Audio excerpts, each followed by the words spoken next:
A segunda vinda de Cristo é um tema central da doutrina cristã. Se você olhar para o Antigo Testamento, os profetas já anunciaram a volta de Jesus.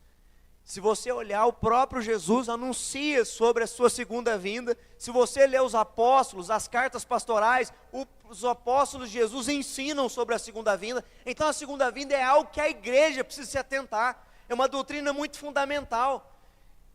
Hoje nós vamos falar, semana passada a gente falou sobre se despertar, porque o noivo virá. Hoje nós vamos falar sobre como será a segunda vinda. E o que é que nós precisamos fazer e como nós precisamos nos portar diante da segunda vinda. Te convido a abrir a Bíblia, por favor. Segunda carta de Pedro, capítulo 3. Segunda carta de Pedro, capítulo 3, do verso 1 ao verso 18.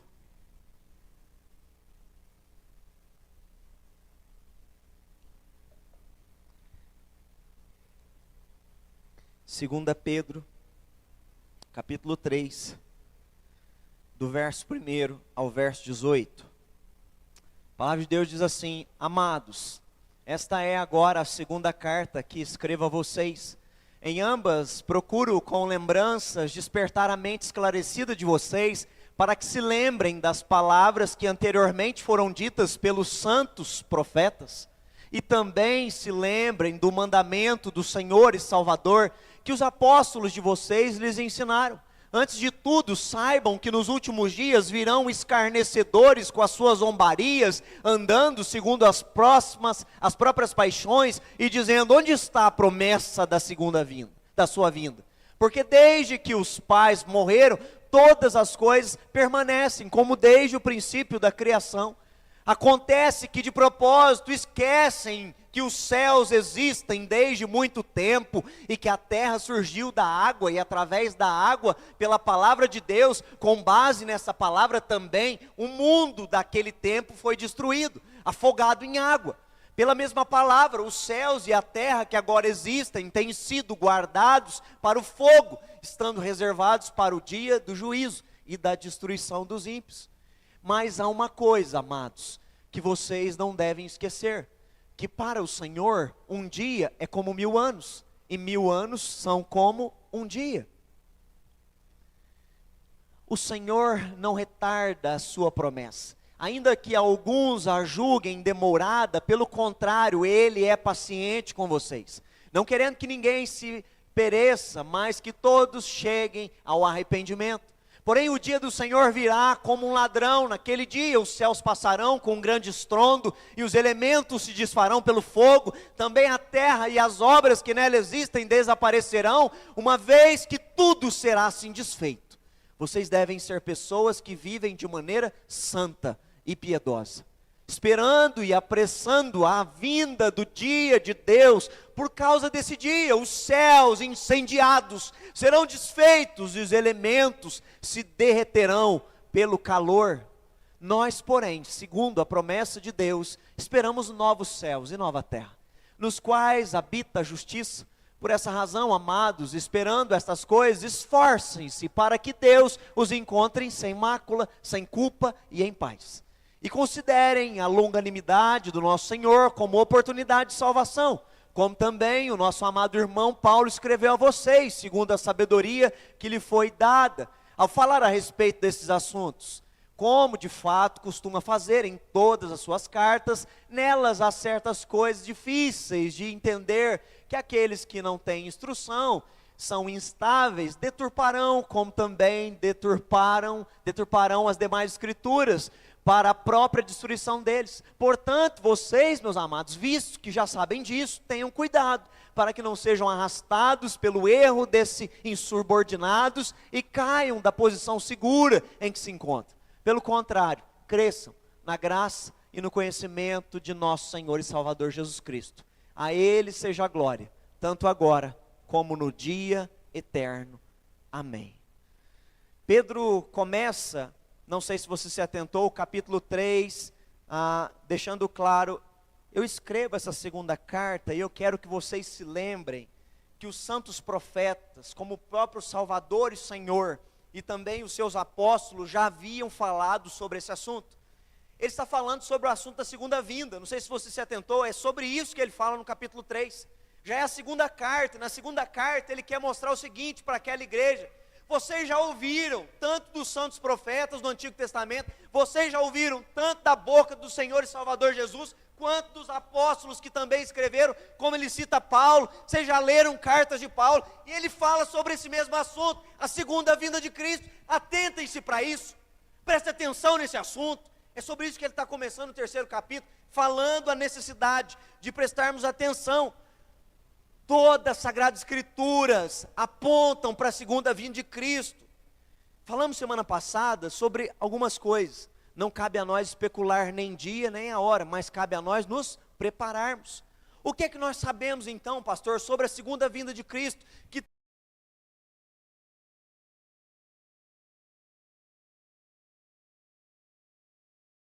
tanto os profetas como o Senhor Jesus e também os apóstolos citaram sobre a segunda vinda. O que é que nós sabemos? E nós podemos ter certeza e convicção do que as Sagradas Escrituras falam. Nós vamos ver aqui. A segunda vinda de Jesus, primeiro será pessoal. Ele mesmo virá, ele não vai mandar um anjo. Ele virá pessoalmente. Atos capítulo 1, versículo 11, diz que os apóstolos estavam vendo, os discípulos vendo Jesus ser assunto aos céus. E então apareceram dois varões e eles disseram: por que vocês estão olhando para os céus? Aquele mesmo que está subindo, ele mesmo voltará. Da mesma maneira que vocês estão vendo ele subir, ele mesmo voltará.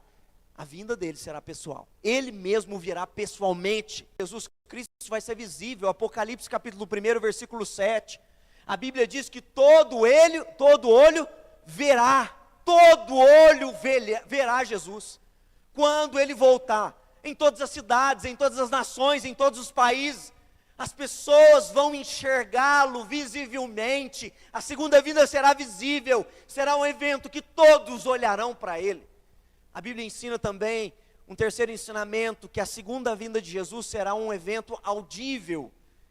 1 Tessalonicenses 4,16 diz que ao som de um arcanjo soará uma trombeta. E ao som da trombeta, então Jesus voltará. E todos ouvirão a trombeta sendo tocada, sendo disparada em todos os lugares, em todas as nações. A Bíblia também diz que a segunda vinda de Jesus vai ser repentina. Repentina significa que é muito rápido. A Bíblia diz em 1 Coríntios capítulo 15, 51 e 52, que será como no abrir e fechar dos nossos olhos. É algo muito rápido. Você abriu e fechou o olho, ele já apareceu. Vai ser assim. A Bíblia fala que vai ser de forma inesperada. E aqui em Mateus 24, 42, cita que se um pai soubesse que um ladrão viria à noite, ele se prepararia. Por isso, lá em Mateus, e agora também Pedro usa a expressão que ele virá como um ladrão. Qual que é a ideia aqui? A expressão como um ladrão vai ser inesperado. Você não sabe a hora, você não sabe quando vai ser. É inesperado. E um sexto ponto: louvado seja Deus, a segunda vinda será vitoriosa e de juízo. A igreja não precisa temer a segunda vinda, a igreja precisa celebrar a segunda vinda. Porque quando ele voltar, ele voltará de maneira vitoriosa. E louvado seja Deus, porque a igreja nele é mais do que vencedora. A vitória dele é a nossa vitória. Nós habitaremos com ele para todo sempre. A segunda vinda não nos amedronta. A segunda vinda, por mais que haverá tribulações, situações de angústia, ela não nos coloca medo. Nós ansiamos pela vinda dele, porque nessa vinda haverá juízo, sim, mas nós sabemos que nós somos comprados, lavados, remidos pelo sangue do Cordeiro, que o nosso nome está escrito no livro da vida. Isso nos alegra. Será um dia vitorioso, de grande alegria. A questão é que tudo isso que eu acabei de ensinar, infelizmente, desde os dias de Pedro até os dias de hoje, tem sido negado por muitos através de uma cultura satânica. Naqueles dias começaram a surgir o quê? Falsos mestres. E eu não sei se você viu, é isso que Pedro está combatendo, porque eles diziam que ele não vai vir nada, desde que a terra é terra, está do mesmo jeito, e ele não voltou. Há uma cultura, até nos dias de hoje, que tem, de maneira satânica, sorrateira, subliminar, levado as pessoas, sabe, a se desfazer do firme fundamento de valores e princípios sólidos das Sagradas Escrituras para uma vida medíocre e fútil lá fora, como se não existisse amanhã. Viva de acordo com o seu coração, faça a sua vontade, seja feliz. Na cultura satânica a verdade é subjetiva, cada um faz do jeito que bem entender. Não, isso é mentira do diabo, para cegar as pessoas. Isso aconteceu nos dias de Pedro, e isso acontece até nos nossos dias, e a igreja precisa prestar atenção nisso. É isso que Pedro está dizendo. Se vocês sabem que ele vai voltar, vocês precisam se atentar para isso. Vocês precisam tomar decisões importantes na caminhada, até que ele venha.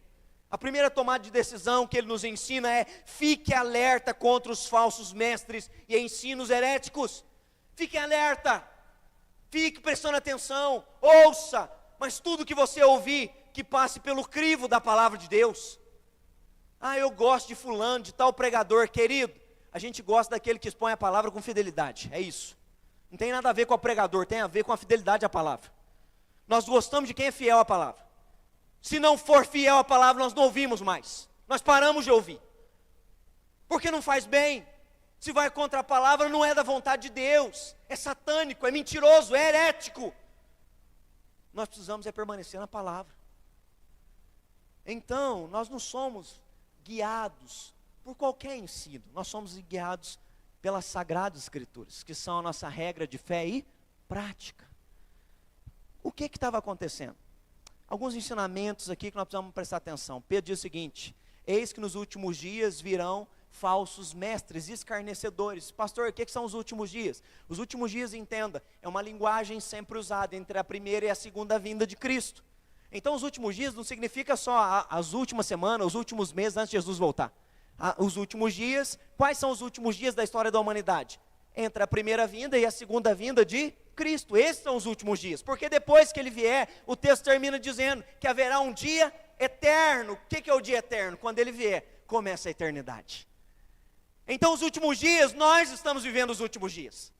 Pedro viveu os últimos dias. Os nossos filhos estão vivendo os últimos dias. Nós precisamos atentar para esses últimos dias, porque nesses últimos dias, como Pedro enfrentou, nós enfrentamos homens, líderes falsos, mentirosos, que estão dizendo para você viver a tua vida como se não houvesse amanhã. É uma mentira. Você não pode aceitar isso, isso é uma heresia. Você vai prestar conta da sua vida. Você vai prestar conta das suas atitudes, das suas obras. Você que é cristão, o que é que você fez? Você completou a carreira? Você combateu o bom combate? Você perseverou? Nós vamos prestar conta. O apóstolo Paulo, ele usava muito essa linguagem, dizendo: em nada considero minha vida preciosa para mim mesmo, contanto que eu complete a carreira. Há uma carreira. Eu e você que somos cristãos, nós temos uma carreira, nós vamos prestar conta da nossa vida. Paulo, quando está no final da vida, ele escreve a última carta, a segunda epístola a Timóteo, e agora ele usa a mesma expressão. O versículo que eu acabei de citar está em Atos, tá bom? Capítulo 20.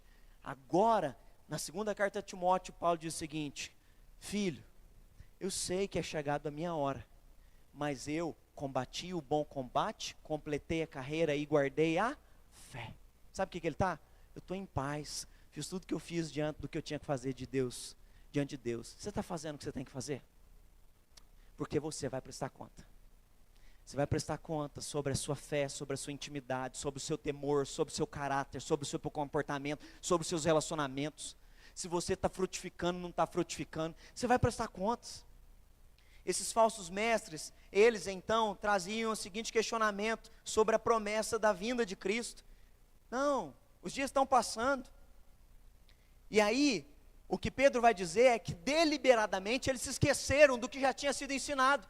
Foi ensinado por quem? Ele mesmo acabou de falar na carta dele, pelos profetas, por Senhor Jesus e pelos apóstolos.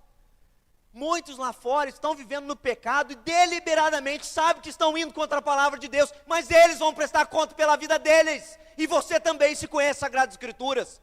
Não seja um cristão negligente, não seja um cristão omisso. Por isso que a palavra semana passada despertou muita gente. Você tem oportunidade, você está num país livre, você pode estudar, você pode crescer, você pode amadurecer, você pode orar, você pode jejuar, você pode abrir uma célula, você pode servir a Deus. Mas tem muita gente que está vivendo como se não houvesse amanhã, ou está só curtindo hoje e pensando: não, pastor, a vida está corrida, assim que desacelerar lá no serviço eu vou buscar mais. Não, assim que eu terminar a faculdade eu vou... Está vivendo como se não houvesse amanhã, querido. Nós servimos a Deus com a nossa vida no meio de qualquer situação. Não é amanhã, não, é hoje. É hoje. A gente serve a Deus na alegria e na tristeza. A gente serve a Deus quando nós estamos com saúde e quando nós estamos lutando contra a doença. Nós servimos a Deus em toda e qualquer situação, estudando, trabalhando, tendo criança nova, criança adolescente. Nós não paramos, a vida continua, nós vamos servindo. Uma carreira nos está proposta e nós vamos seguindo, combatendo o bom combate, guardando a fé, fazendo o que tem que ser feito até que Ele venha. Fique alerta para você não cair nessa mentira secular, que você tem que correr atrás dos teus sonhos, que você tem que viver para glorificar a Deus, é isso sim. Tem muita gente que está correndo atrás dos sonhos e, como Jesus diz, está ganhando o mundo e está perdendo a alma. Acorda! Ele vai voltar, é isso que Pedro está dizendo. Pastor, como tomar cuidado com esses falsos mestres e com essa cultura mentirosa? Lendo a palavra, querido. Nós precisamos ler ela todo dia. Quando Pedro vai combater esses falsos mestres, sabe o que ele diz? Eles se esqueceram que quem criou os céus e a terra foi Deus. Lembra que ele cita? O Espírito de Deus pairava sobre a face das águas. Dessa palavra veio a criação. E o Espírito de Deus que pairava sobre a face das águas, Ele mesmo trouxe o que? Juízo com águas. Não é isso que Pedro diz? Ele está dizendo, já houve juízo, e nos dias de Noé não se atentaram, e muitos nos dias nossos não estão se atentando como nos dias de Noé, estão vivendo e não estão ouvindo a palavra que está sendo pregada, não estão lendo, não estão tendo comunhão e nem intimidade, estão vivendo como só se a vida fosse terrena, mas haverá um segundo juízo, e fique alerta, preste atenção. Um segundo ensinamento, para que a gente fique então preparado para essa segunda vinda. Viva o cronológico, mas com os olhos atentos ao tempo de Deus. Pastor, o que é isso? Cronológico é o cronos, é o tempo. Nós estamos vivendo no cronológico, concorda? Você tem uma data de nascimento. Não precisa falar não, senão você revela a sua idade. Nós temos o início da nossa história. Nós somos imortais, mas nós não somos eternos. Dá para entender isso? Imortal significa que nós não vamos, nós vamos viver agora eternamente. Mas eterno significa alguém que nunca foi criado. Só Deus é eterno. Nós somos imortais. Deus é eterno, é um atributo só dele. Quando Miguel começou a fazer devocional, você que tem filho, você vai ter essas crises com seus filhos. Eu me lembro numa devocional, eu dei uma devocional para ele de ciência, e ele virou e falou assim para mim, pai, quando que Deus nasceu? Eu falei, ele nunca nasceu, Miguel. Ele sempre existiu. Isso é um atributo. Deus é eterno. Mas eu e você nascemos. Nós somos imortais, mas nós não somos eternos. Deus é eterno. Isso nos ajuda a entender duas coisas aqui, Cronos e Kairos. Deus é Kairos, eterno, o tempo é dele. Nós vivemos dentro de um Cronos. Tem gente que já está pensando se vai comer lanche ou pizza depois do culto. Está quase dando 9 horas, pastor, onde nós vai comer o lanche depois? Isso é Cronos. Você está pensando no Cronos. Só que você tem que viver o Cronos, mas com os olhos no tempo de Deus. Sabe por quê? Porque na agenda eterna de Deus Pai, Ele voltará. E nós estamos com os olhos atentos nisso. Nós estamos vivendo aqui. Amanhã, segunda-feira, nós vamos agarrar para trabalhar. Mas pode ser que ele venha amanhã e nós estamos preparados para isso. Pode ser que ele volte agora e nós estamos preparados para isso.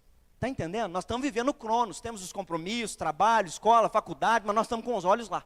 A vida não se resume a isso daqui. Porque se resume só a isso daqui, nós somos os mais miseráveis dos seres humanos.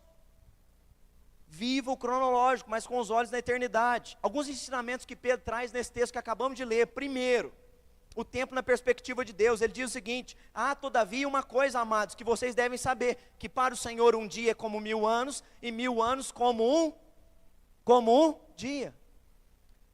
Pastor, já se passaram 2000 anos, é muito tempo. Não é muito tempo para nós, está no Cronos. Deus, Ele é eterno. Se Ele é eterno, esses 2000 anos que passaram para Ele foi como o quê? Como foi? Quantos dias? 2 dias. Porque 1000 para ele é como? 1. Porque ele está no quê? No kairos, no tempo dele. Ele é eterno, é diferente do teu e do meu tempo. Para nós olhar a história da humanidade, 2000 anos, é tempo. Para ele não, ele está fora. Ele é eterno, ele criou a gente, ele está vendo a história acontecer, e ele já sabe o dia que ele vai voltar, e ele já sabe da eternidade. Isso é lindo. É como se Deus estivesse com a história de toda a humanidade nas suas mãos. O livro tem começo, meio e fim, é a nossa vida. Mas ele não, ele é eterno, ele segura isso nas mãos dele. Então, compreenda isso. Quando Pedro está dizendo, ele está acalmando o coração da igreja. Segundo, o propósito da demora da segunda vinda. Eles começaram a questionar, olha o que Pedro diz: não retarda o Senhor a sua promessa, versículo 9. Como alguns a julgam demorada, pelo contrário, ele é longânimo para convosco. Ele está dizendo o seguinte: alguns estão julgando que está demorando a volta de Jesus. Ele fala: não, querido, acorda, ele está sendo bondoso. Bondoso para quê? Para que o evangelho continue sendo pregado e pessoas se convertam e sejam transformadas, lavadas e remidas. Ele tem sido longânimo. Então nós precisamos nos atentar nisso. Essa longanimidade, compreenda uma coisa, é uma oportunidade para quem? Para que a igreja anuncie as boas novas do evangelho. Nós precisamos proclamar. Terceiro, a forma como Jesus virá, versículo 10. Virá, entretanto, como um ladrão o dia do Senhor. Sabe o que Pedro está refutando? Está refutando as falsas ideias desses falsos mestres e dizendo, ele vai vir, vai ser repentino. O dia do Senhor virá e não tardará. Nós como igreja acreditamos nisso.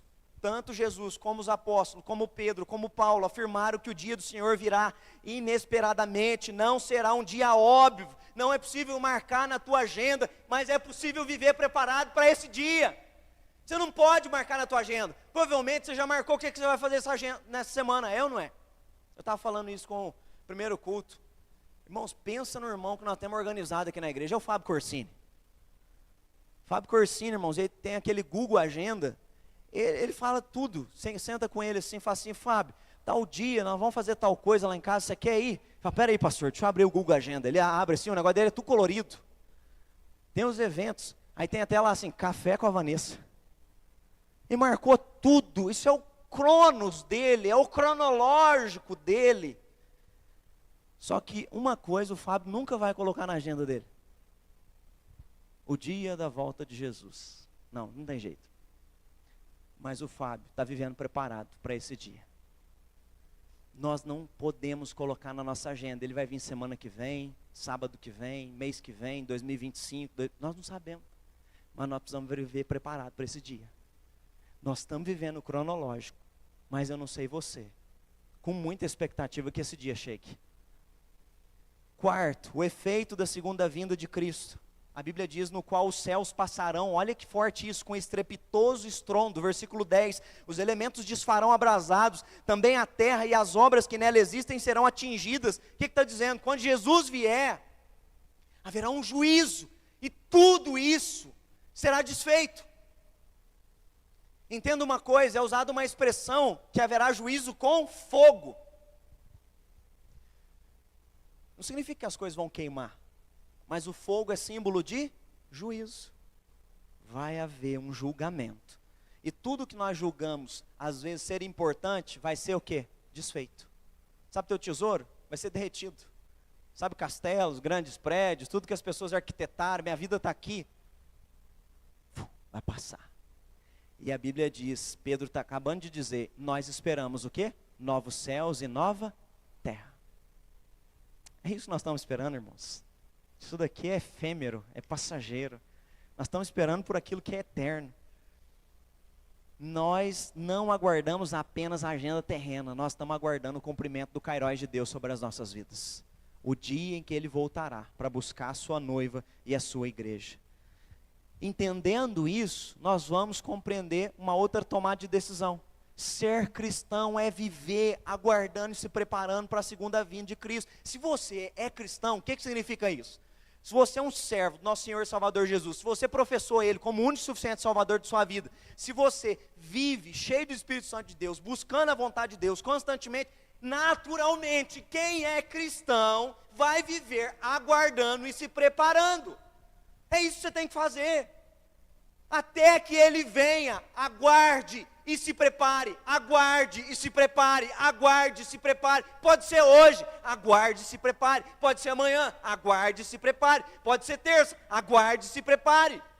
Isso tem que mover o nosso coração todo dia. Porque se mover o nosso coração todo dia, nós vamos buscar a Deus em primeiro lugar. Porque as outras coisas nos serão acrescentadas. Nós aguardamos, esperamos, aguardamos, preparamos, aguardamos, preparamos. Pode ser hoje.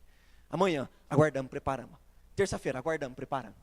Quarta-feira, aguardamos, preparamos, porque pode ser quarta. Quinta-feira, aguardamos, preparamos, porque pode ser quinta. Está entendendo? Porque nós somos cristãos. É isso que nós mais esperamos da nossa vida. Mas se não voltar hoje, nós vamos cumprir todo o nosso cronológico. Mas nós estamos aguardando, nós estamos nos preparando. Como, pastor? Que maneira? Pedro vai dizer como é que eu e você aguardamos e preparamos. Primeiro, versículo 11. Visto que todas essas coisas hão de ser desfeitas, vocês devem viver com um santo procedimento e piedade. Como é que eu aguardo e me preparo? Com um santo procedimento. Você tem que ter procedimento de santidade. Todo dia, lutar para viver segundo a palavra de Deus. Deixar de ser um cristão carnal. Deixar de ser um cristão infantil. Cresça, amadureça seu comportamento. Conhece a palavra? Se não conhece, vai ler. Vai estudar. Lê uma devocional todo dia. Vai ouvir um Spotify. Cresça. Comece a buscar. Comece a se alimentar da palavra de Deus. Faça isso agora. Aguarde. E continue, sabe, buscando se preparar. Segundo lugar, precisamos aguardar a segunda vinda de Cristo com exultante expectativa. Você tem expectativa da volta de Cristo? Às vezes eu escuto na sociedade, de maneira secular, como se o céu fosse um lugar monótono. Já ouviu brincadeiras, piadinhas? O que nós vamos ficar fazendo lá eternamente? Alguém que fala assim, não entende o que é a eternidade. Não entende que a eternidade para nós cristãos. Nós cantamos o último louvor ali, não sei se você tentou. E nós declaramos, Tu és santo. Nós vamos experimentar a etapa final da ordem salutos, do plano de salvação. A etapa final é que nós receberemos um corpo glorificado e habitaremos com Ele para todo o sempre. Você vai contar experiências boas da sua vida, você vai dizer assim, o melhor dia da minha vida foi esse. Não, o melhor dia ainda vai acontecer. O melhor dia da nossa história ainda não aconteceu. Vai ser o dia que nós nos encontrarmos com Ele. Porque nós olharemos para Ele face a face. Ele vai abrir o livro, porque só Ele tem autoridade, e Ele vai ler o nosso nome. E Ele vai nos chamar dizendo, vinde benditos de meu Pai. Vai ser o melhor dia. Por isso que a Bíblia diz que Ele é um dia eterno. É um dia que nunca mais terá fim. Você precisa se aguardar esse dia com expectativa. Você tem expectativa desse dia? A Bíblia diz que quem tem expectativa faz uma oração, Maranata. Ora vem, Senhor Jesus. Eu oro por isso, que isso aconteça na nossa geração. Maranata, ora vem, Senhor Jesus.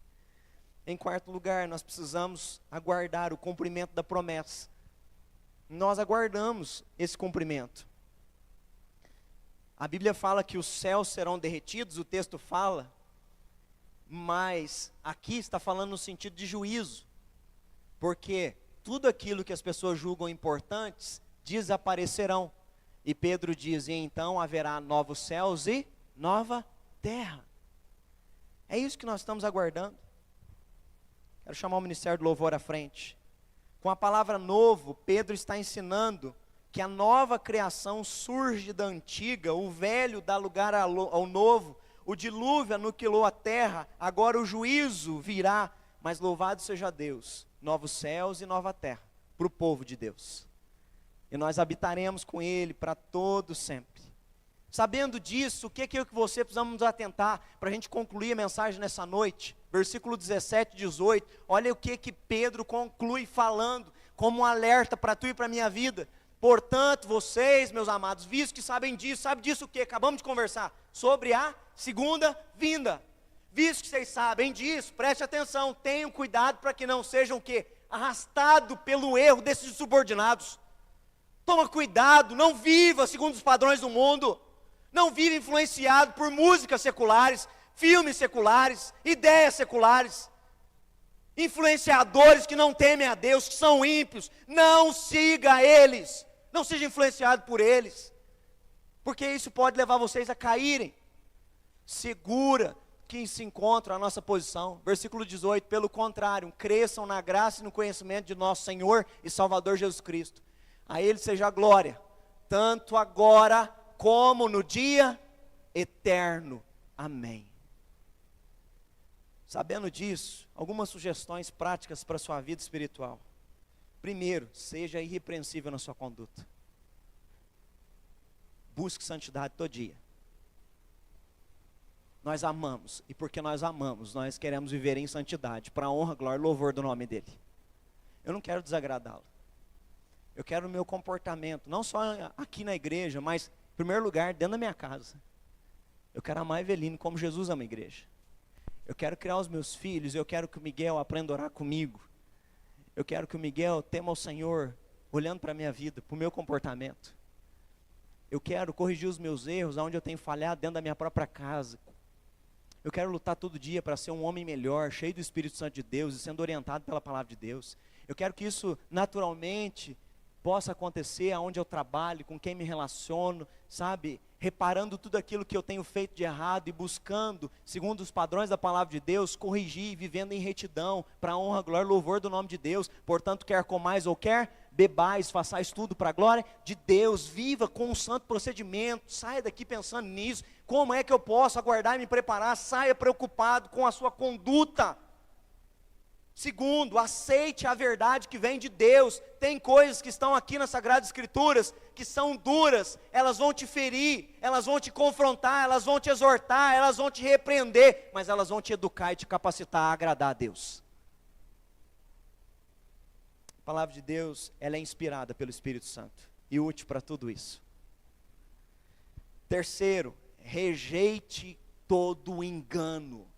O texto fala: tenham cuidado para que não sejam arrastados. Rejeite os enganos lá fora. Não aceite engano. Não aceita negociar a verdade. Não aceita negociar princípios. Não negocie princípios. Nós não negociamos princípios da palavra. Ah, mas todo mundo faz. Todo mundo faz lá fora. Nós não somos todo mundo. Nós somos um povo comprado, e lavado e remido pelo sangue de Jesus Cristo. Nós somos um povo chamado. Terceiro, além de rejeitar todo engano, em último agora, olha o que ele termina dizendo: pelo contrário, cresçam na graça e no conhecimento do Senhor. Você precisa crescer. Pastor, até que ele venha, o que é que eu preciso fazer? Santidade. Você precisa aceitar a verdade, você precisa rejeitar o engano, você precisa crescer. Cresce, amadurece. Tem gente que está na igreja há 15 anos, não leu a Bíblia uma vez. Tem gente que está na igreja um tempão, não sabe um versículo de cor. Tem gente que foi batizada há 5, 10 anos e vive como uma criança, como um neófito que corre de um lado para o outro. Qualquer coisa que o povo lá fora vive em crise, vive com medo, cresce, amadurece. Portanto, pelo contrário, vocês têm que crescer na graça e no conhecimento do Senhor Jesus. Está aguardando, está esperando, começa a crescer, começa a se envolver, vem para a escola bíblica dominical, vá para uma célula. Para de ser só um frequentador de culto de maneira superficial. Vá para um próximo nível, sobe um degrau. Vai para um outro nível, cresce, amadurece. Faz curso de célula, se prepara para ser um líder, se aprofunda, faz panorama bíblico. Quer ser discipulado por alguém? Me procura, eu vou te direcionar para você ser discipulado. Cresce, vai para outro nível. Amadurece, sai da superficialidade, da mediocridade, de viver só assistindo culto uma vez por domingo, ou uma vez por mês, vai lá assistir um culto. Não, cresce. Começa, sabe, a se aprofundar nessa relação com Deus Pai. E ele conclui dizendo: a Ele seja a glória, tanto agora como no dia eterno. Amém. De agora até lá, a Ele seja dada a glória. Através da nossa vida, através da nossa conduta, a Ele seja dada a glória, hoje e nesse dia eterno. que nós estaremos lá. Louvado seja o nome do nosso Deus.